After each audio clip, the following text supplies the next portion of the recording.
बोल श्री गणेश भगवान की जय हो। ओम श्री परमात्मा में पहला अध्याय।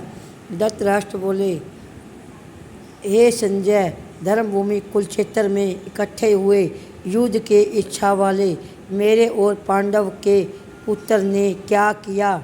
इस पर संजय बोले, उस समय राजा दुर्योधन अव्यपूर्चनायुक्त पांडवों की सेना को देखकर और द्रोणाचार्य के पास जाकर यह वचन कहा, हे आचार्य, आपके बुद्धिमान शिष्य द्रुपद पुत्र धृतराष्ट्र द्रुम द्वारा व्यापुरकार खड़ी की हुई पांडव पुत्र की इस बड़ी भारी सेना को देखिए।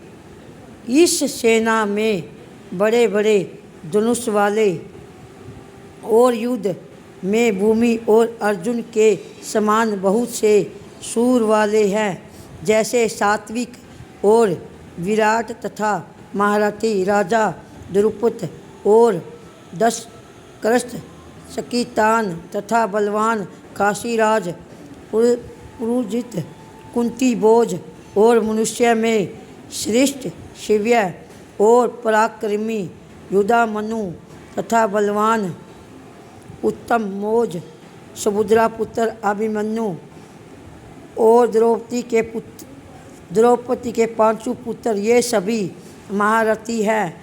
हे ब्रह्मा श्रेष्ठ, हमारे पक्ष में भी जो जो प्रधान है उनको आप समझा लीजिए। आपके जानने के लिए मेरी सेना के जो जो सेनापति है उनको कहता हूँ। एक तो स्वयं आप और पितामह विभीषण तथा कर्ण और संग्राम विजय कृपाचार्य तथा वैसे ही अस्थामा विकर्ण और सोमदत्त का पुत्र भूरिश्रमा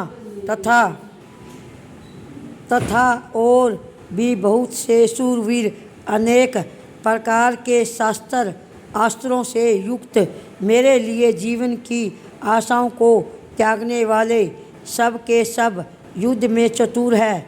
विभीषण पितामह द्वारा रक्षित हमारी वह सेना सब प्रकार से अजय है और भीम द्वारा रक्षित इन लोगों की यह सेना जीतने में सुगम है।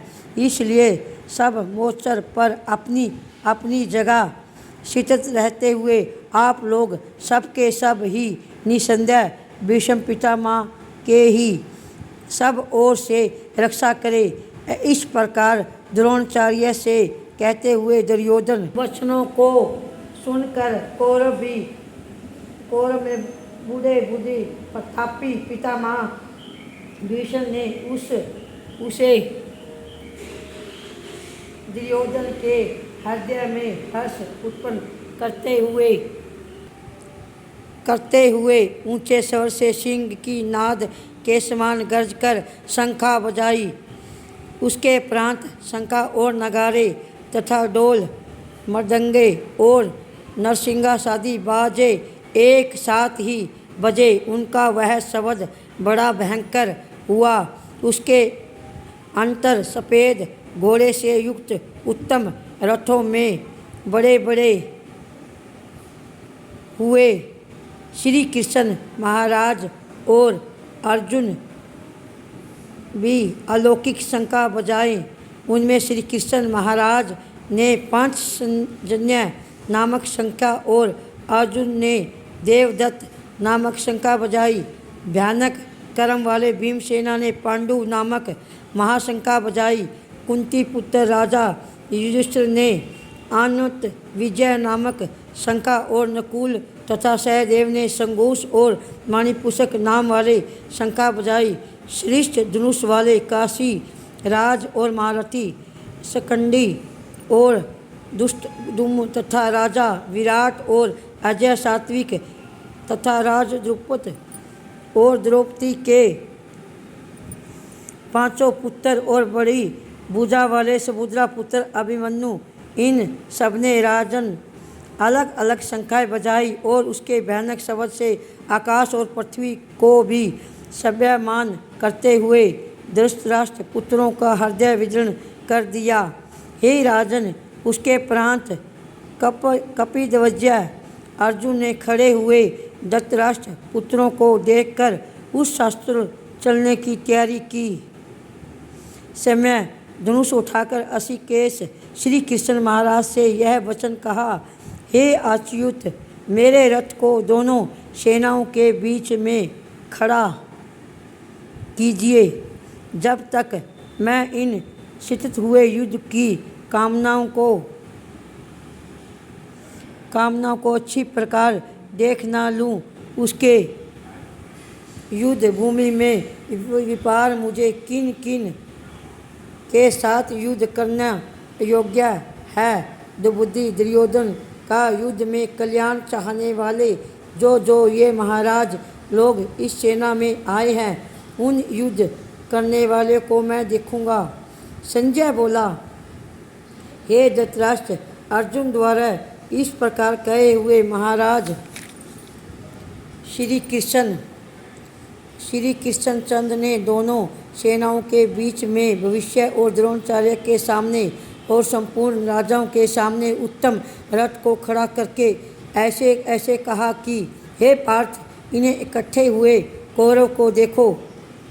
उसके प्रांत पृथपुत्र अर्जुन ने उन दोनों ही सेना में स्थित हुए पिता के भाइयों को, पितामह को, आचार्य को, मामा को, भाइयों को, पुत्रों को, पौत्रों को, यह तथा मित्रों को, ससुरों को और सहदों को भी देखा।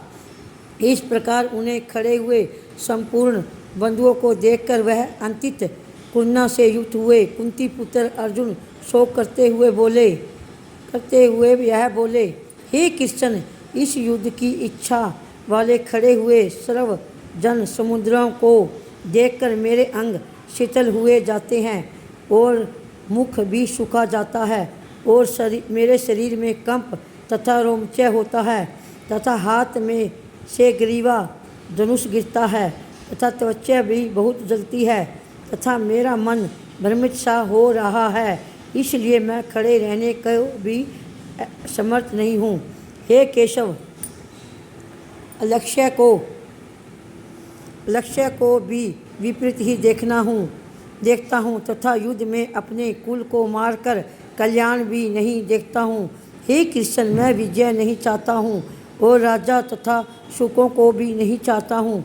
हे गोविंद, हमें राजा से क्या प्रयोजन है अथवा भोगों से और जीवन से भी क्या प्रयोजन है, क्योंकि हम जिनके लिए राजा भोग और सुख आदि इच्छित है वे ही यह सब धन और जीवन की आशा त्याग कर युद्ध में खड़े हैं, जो कि गुरुजन, ताऊ, चाचे, लड़के और वैसे ही दादा, मामा, ससुर, पोते, साले तथा और भी संबंधी लोग हैं। इसलिए तो मधुसूदन, मुझे मारने पर भी अथवा 3 लोक के राजा के लिए भी मैं उन सबको मारना नहीं चाहता हूँ। फिर पृथ्वी के लिए कहना ही क्या है। हे जार्जन, धृतराष्ट्र को पुत्रों को मारकर भी हमें क्या प्रसन्नता होगी। इन्हें अतिथियों को मारकर तो हमें पाप ही लगेगा। इससे हे माधव, अपने बांधव धृतराष्ट्र के पुत्रों को मारने के लिए हमें योग नहीं है, क्योंकि अपने कुटुंबों को मारकर हमें कैसे सुखी होंगे। यद्यपि लोभ से वशचित हुए ये लोग कुल के नाशकर्ता दोषों को और मित्रों के साथ विरोध करने में पाप को नहीं देखते हैं, परंतु हे जार्जन, कुल के नाश करने से होते हुए दोष को जानने वाला हम लोग को इसे पाप से हटने के लिए क्यों नहीं विचार करना चाहिए, क्योंकि कुल नाश होने से सनातन कुल धर्म नष्ट हो जाता है। धर्म के नाश होने पर संपूर्ण कुल को पाप भी बहुत दबा लेता है तथा हे कृष्ण, पाप के अधिक बढ़ जाने से कुल की स्त्रियां दूषित हो जाती है और वह वैष्णवी स्त्रियों के दूषित होने पर भी वर्ण संकर उत्पन्न होता है। और वह वंशक्रम कुल घातियों को और कुल को नरकों में ले जाने के लिए ही होता है। लोप हुई पिंड और जल की क्रिया वाले उनके पितर लोग भी गिर जाते हैं और इन वंशक्रम कारक दोष से कुल घातियों के सनातन कुल धर्म और जाति धर्म नष्ट हो जाते हैं तथा जार्जन नष्ट हुए कुल धर्म वाले मनुष्य का अंत काल तक नरक में वास होता है। ऐसे हमने सुना है। अहो शोक है कि हम लोग बुद्धिमान होकर भी महान पाप करने को तैयार हुए हैं, जो कि राजा और सुख के लोभ से अपने कुल को मारने के लिए उदित हुए हैं। यदि मुझे शास्त्र रहित न समान करने वाले को शास्त्रधारी धृतराष्ट्र पुत्र रण में मारे तो वह मरना भी मेरे लिए अति कल्याणकारक होगा। संजय बोला, रणभूमि में शोक से उद्र गया मरने वाला अर्जुन इस प्रकार कहकर वाणा सहित धनुष को त्याग कर रक्षा के पिछले भाग में बैठ गया। बोल श्री कृष्ण भगवान की जय। अर्जुन और श्री कृष्ण भगवान के विषय योग नामक पहला अध्याय समाप्त।